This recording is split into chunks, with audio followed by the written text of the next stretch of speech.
है उससे फैसले गलत होना शुरू हो जाते हैं जादू की वजह से। जादू क्या है?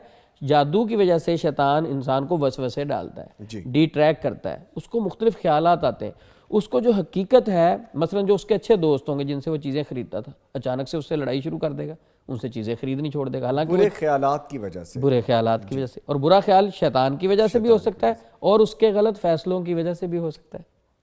अच्छा, अब जादू हुआ उस पर, उसके फैसले गलत हुए, जब फैसले गलत हुए अब वो लॉस में जाना शुरू हुआ। अब क्या है कि जादू का इलाज करने के लिए वो अमल के पास चला गया, अब उसने उसको डराना शुरू कर दिया, उसकी तरबियत तो की नहीं। जब वो आमल के पास गया, उसको दुआएं बताता, जिक्र बताता, उसके अंदर से खौफ ख़त्म करता, उसको बताता कि भाई आप पे जो जादू हुआ वो आपसे क्या क्या करवा सकता है, कॉन्शियस हो जाओ। वो चीज़ें तो बताई नहीं, उसको कहा ये जिक्र पढ़ो। उसने अपने स्टोर को, अपने मार्ट को टाइम पहले से भी कम देना शुरू कर दिया, वो और लॉस में जाना शुरू हुआ। फिर अमल के पास आ गया, सर जादू का इलाज